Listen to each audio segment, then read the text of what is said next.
سلام دوستان عزیز، امیدوارم که حال دلتون خوب باشه و همچنین شاداب و پر انرژی. امشب در بازار بزرگ و تاریخی اردبیل هستیم همجور که میبینید و در نزدیکی مراکز مهمی مثل مسجد محله عالیقاپو، بیمارستان بوعلی و بیمارستان فاطمی و بستنی معروف کارون قرار گرفته. این بازار یکی از کهن‌ترین بازارهای ایران به شمار میره که از قرن هفتم و هشتم هجری قمری تا به الان فعالیت داره این بازار و دارای قسمت‌های مهمی چون سراها و تیمچه ها و مهمترین جای این بازار هم بازار قیصریه است. در این بازار مثل تمام بازارهای دیگه ایران قصابی، خراطی، چاقو فروشی، کلاهدوزی، راست بازار و بازار زرگران، پنبه فروشان، مسگران، آهنگران و خشکبار و میتونم بگم همه چیزایی که مایحتاج یه خانواده هست در این بازار وجود داره.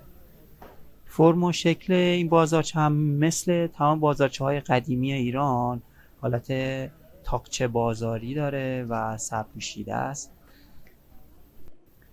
از معروف ترین سوغاتی های اردبیل میتونم بگم که عسل اردبیل و بعد تخمه آفتابگردان این و یکی از مهمترین سوغات ها حلوای سنتی اردبیله به نام قره حلوا یا همون حلوای سیاه که قدمت پخت این حلوا بیش از 100 ساله که این حلوا از جوانه‌های گندم، گردو، کره، کنجه، چیره انگور استفاده میشه.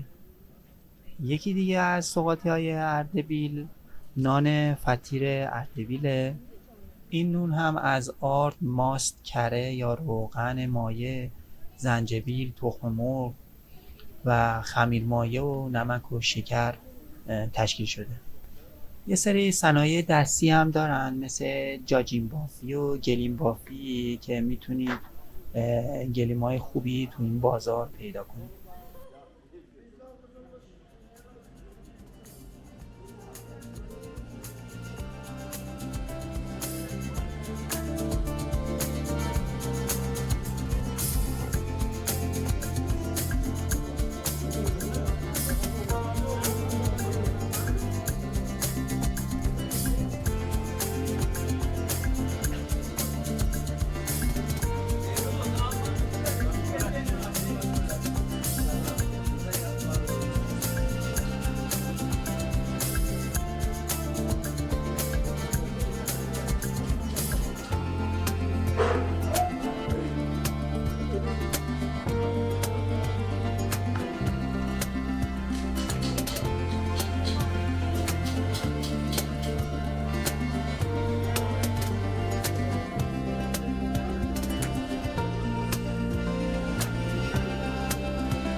Söz demedi. Dedi ben 600 lira diyeyim.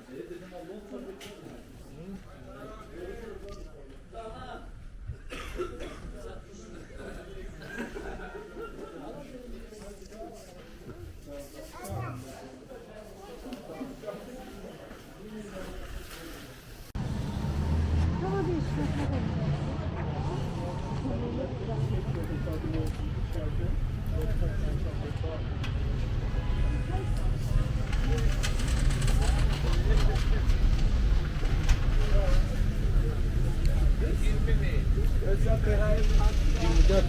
Tiny hem açtı saplıktı ölçüye.